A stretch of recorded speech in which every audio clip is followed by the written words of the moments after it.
Salam putra-putri kerajaan surga yang disayang Tuhan dan yang saya kasihi. Saudara, pada seri pesan pengembalaan ke-25 kita akan belajar sebuah topik, yaitu para pesaingnya Tuhan. Saudara, tanpa kita sadari, kita menempatkan sesuatu atau pribadi menjadi pesaing atau kompetitornya Tuhan dalam hidup kita.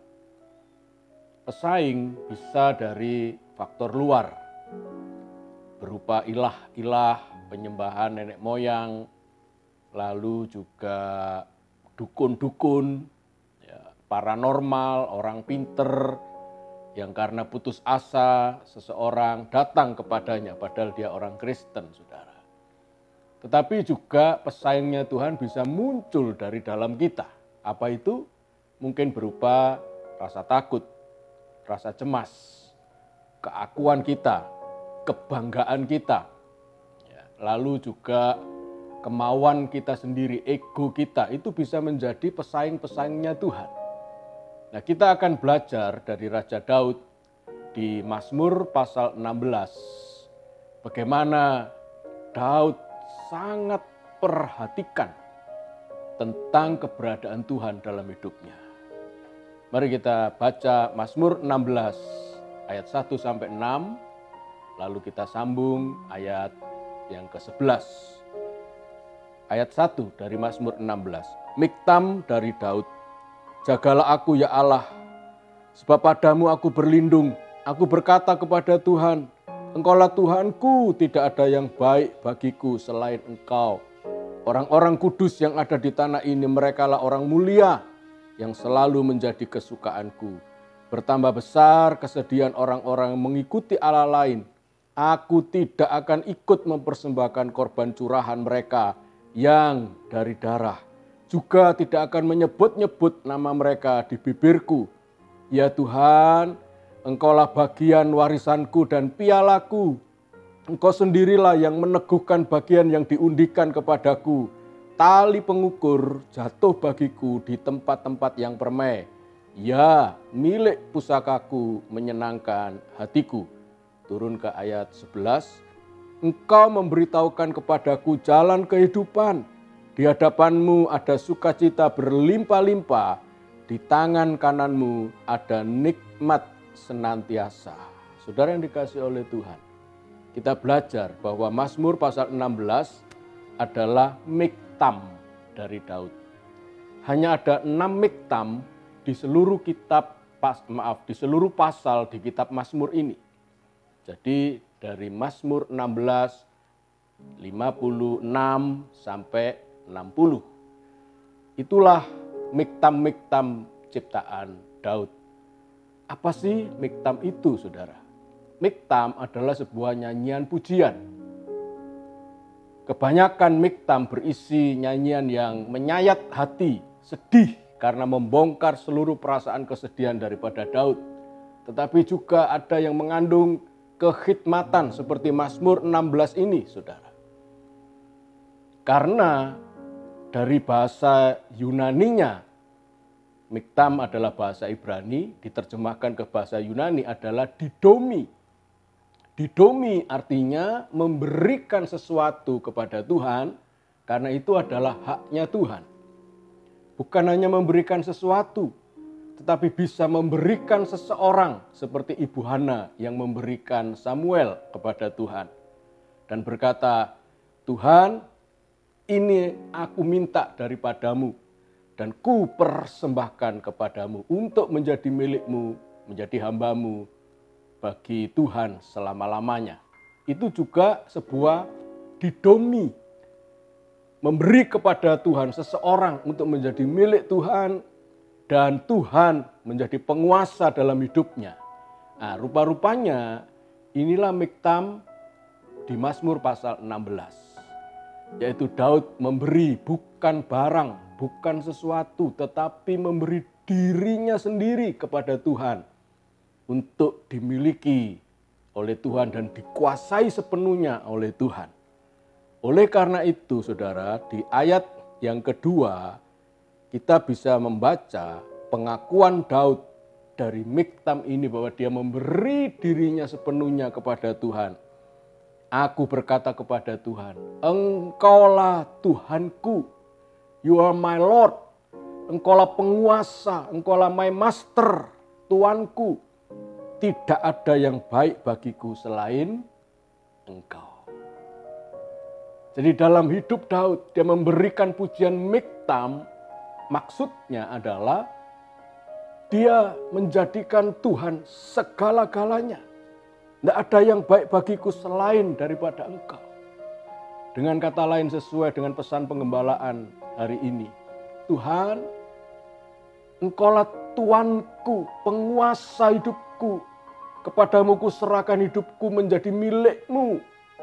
Dan Engkau tidak punya pesaing dalam hidupku. Engkau tidak ada yang lain. Dalam hidupku cuma Engkau. Itu yang dikatakan Daud sebagai sebuah pengakuan. Bagaimana dengan kita dalam hidup kita di tengah-tengah pandemi COVID-19? Seorang pakar berkata begini, saudara. Setiap orang di negara ini, bahkan di seluruh dunia, di tengah-tengah pandemi COVID-19 ini, seolah-olah berjalan di sebuah gua yang begitu gelap. Dan kita semua tidak tahu kapan pandemi ini berakhir. Kita semua sedang menantikan secercah sinar di depan kita. Dan itulah lubang keluar jalan untuk meninggalkan gua yang gelap ini. Tetapi kata pakar tadi, kita semua belum melihat secercah sinar itu yang memberikan harapan berakhirnya COVID-19. Nah, persoalannya adalah di tengah-tengah kegelapan berjalan di goa ini, saudara. Apakah saudara masih menempatkan Tuhan seperti Daud? Menjadikan Tuhan, Engkaulah Tuhanku. Tidak ada yang baik bagiku selain daripada Engkau. Atau engkau lari kepada yang lain. Atau engkau takut, khawatir, cemas, dan abai terhadap persekutuan dengan Tuhan. Mari kita renungkan ini. Itulah yang dikatakan oleh Daud di ayat yang kedua. Jangan memberi kesempatan kepada yang lain untuk menjadi pesaingnya Tuhan. Saudara, terakhir kita belajar dari ayat-ayat ini. Kita sedang dididik untuk meninggalkan para pesaingnya Tuhan. Yang tanpa sengaja kita buat, kita jadikan untuk memimpin kita di tempat untuk menemukan ujung lubang keluar dari goa tadi, saudara. Mungkin kita menaruh harapan pada yang lain. Jangan, saudara. Daud sedang mendidik kita. Seolah-olah dia berkata, hai putra-putri kerajaan surga. Mari, jangan lagi mengulang peristiwa anak lembu emas. Di kitab Keluaran pasal 32, ayat 1-4, dan lanjut ayat 7. Mereka menunggu-nunggu Musa yang tidak turun-turun. Masih berada di puncak gunung Sinai bersama-sama dengan Tuhan. Sedangkan mereka dibiarkan seolah-olah tanpa harapan yang pasti di bawah gunung. Dan mereka bersepakat dengan Harun untuk membuat anak lembu emas. Ayat 7, Tuhan begitu sedih dan berkata begini, saudara. Ayat yang ke-7 dari Keluaran pasal yang ke-32 ini, saudara, ayat yang ke-7 berkata begini. Berfirmanlah Tuhan kepada Musa, pergilah, turunlah, sebab bangsamu yang kau pimpin keluar dari tanah Mesir telah rusak lakunya. Saudara, menjadikan pribadi atau sesuatu yang lain menjadi pesaingnya Tuhan ternyata bukan hal yang remeh-temeh. Bukan suatu hal yang sederhana, tetapi Tuhan menganggap orang itu rusak lakunya. Sudah dikasih oleh Tuhan. Dari pengalaman Daud tentang Allah, kita belajar di ayat yang ke-5 berkata begini. Mazmur 16 ayat yang kelima. Ya Tuhan, Engkaulah bagian warisanku dan pialaku. Engkau sendirilah yang meneguhkan bagian yang diundikan kepadaku. Kata bagian, warisan, piala, dan kalimat yang panjang itu ada 4 kata Ibrani di situ, saudara. Jadi seharusnya kata bagian dan warisan itu terpisah. Bukan bagian warisanku, tetapi bagianku, warisanku, pialaku, dan kalimat panjang. Engkau sendirilah yang meneguhkan bagian yang diundikan kepadaku itu sebetulnya kelimpahanku. Ya. Yang pertama-tama bagianku dalam bahasa Ibraninya manah. Bagian ini adalah porsi, saudara. Ya. Kata warisan itu kailek. Kata kailek itu adalah teritorial. Karena ketika mereka sampai di tanah Kanaan dipimpin oleh Yosua, Yosua membagi-bagi teritori setiap suku untuk menjadi warisan turun-temurun. Piala itu kose, sebuah tempat minum yang tinggi dan lebar. Di ujungnya, di atasnya, dipakai untuk menaruh anggur sebagai cairan minuman yang menyukakan hati. Jadi kata kose atau piala itu menunjuk kepada sukacita yang besar yang ditempatkan di dalam sebuah piala. Dan itulah simbol daripada Tuhan. Karena Tuhan, Engkaulah pialaku, sukacitaku. Aku tidak mungkin cari yang lain. Karena mendapatkan Engkau, mendapat sukacita yang besar yang ada dalam sebuah piala. Yang terakhir kata Ibrani keempat, goral. Goral adalah mailot.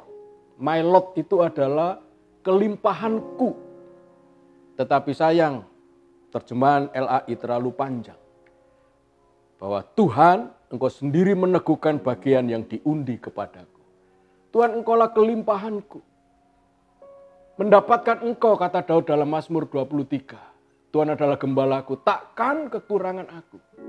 Hidupku berlimpah-limpah. Aku tidak lagi ingin yang lain kecuali daripada Tuhan. Yang terakhir, kita akan belajar, saudara. Hasil dari saudara-saudara menempatkan Tuhan sebagai yang terutama dan tak tertandingi. Ayat yang ke-6, ini yang dikerjakan oleh Tuhan. Tali pengukur jatuh bagiku di tempat-tempat yang permai. Ya, milik pusakaku menyenangkan hatiku. Lalu bagaimana kita bisa merawat hati kita, menjaga hati kita, supaya di dalamnya tetap ada Tuhan yang terutama?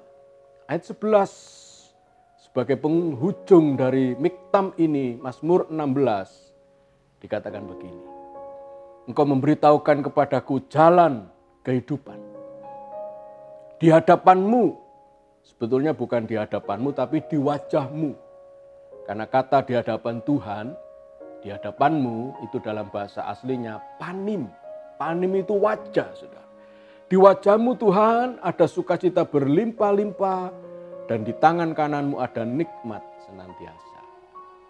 Ini berbicara bagaimana merawat, menjaga hati kita supaya tetap ada Tuhan yang terutama, menduduki posisi yang paling sentral dalam hidup kita, tanpa ada pesaing, tanpa ada kompetitor, saudara.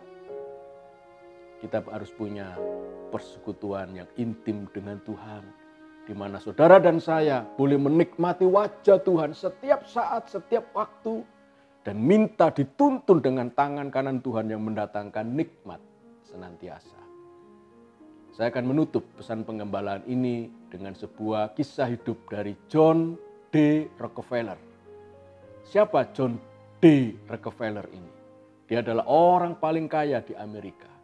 Mungkin di sepanjang sejarah dunia belum ada yang menandingi John D. Rockefeller. Saudara, di umur 53 tahun, dia sudah mendulang sukses yang begitu luar biasa. Pendapatannya 1 minggu sebesar $1 juta. Tetapi di usia 53 tahun, dia sakit parah. Dengan kekayaannya yang berjuta-juta dolar itu, saudara, dia cuma makan seharga $2 setiap hari. Karena dia hanya boleh makan roti kering dan minum susu yogurt, susu asam.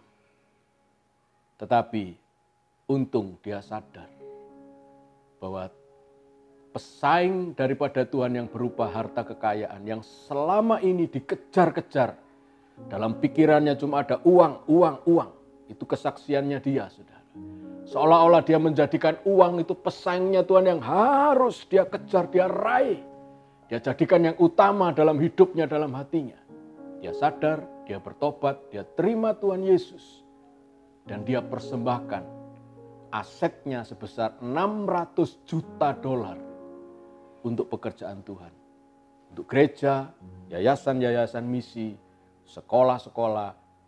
Dia mendermakan persembahannya itu untuk pekerjaan Tuhan. Dan Tuhan dengan ajaib menyembuhkan dia. Badannya jadi sehat. Dan dia mati di usia ke-98 tahun. Umurnya lanjut suntuk puas menikmati hidup yang bukan lagi uang sebagai Tuhannya, tapi betul-betul Tuhan Yesus. Dia mati dalam damai sejahtera daripada Allah. Kita sudah melihat kesaksian hidup daripada Daud dan kesaksian hidup dari seorang kaya raya dari Amerika yang bernama John D. Rockefeller. Bagaimana dengan hidup kita? Jadikan Tuhan yang paling utama. Dan mari kita menutup pesan pengembalaan ini dengan pujian, ku bersyukur sebab kau setia. Haleluya. Ku bersyukur sebab kau setia. Ku memujimu karena kau sangat baik, mulialah namamu. Ku tinggikan, ku agungkan selama hidupku. Nyanyikan sekali lagi dengan penuh syukur. Ku bersyukur sebab kau setia. Ku memujimu karena kau sangat baik, mulialah namamu. Ku tinggikan, ku agungkan selama hidupku. Tuhan, kami berdoa, kami mohon ampun Tuhan. Karena seringkali kami jatuh dalam penyembahan yang lain. Tidak mengagungkan Tuhan dan menjadikan Engkau Tuhan dalam hidup kami. Tidak memberikan miktam, mempersembahkan hidup kami yang seharusnya adalah milik-Mu. Dan Tuhan menjadi penguasa tunggal dalam hidup kami. Tapi kami menjadikan yang lain-lain sebagai pesaing daripada Tuhan. Ampuni kami Tuhan. Kami mau bertobat. Kami mau belajar daripada pengalaman Daud. Dan untuk seterusnya dan selamanya, kami akan menjadikan Engkau sebagai penguasa tunggal Allah sesembahan kami, Tuhan Yesus Kristus. Berkat melimpah dari Allah Bapa, kasih karunia Tuhan Yesus dan persekutuan dari Allah Roh Kudus memberkati kita mulai hari ini sampai selama-lamanya. Mari yang percaya kita katakan, amin. Tuhan memberkati, sampai bertemu lagi di pesan pengembalaan yang akan datang. Haleluya.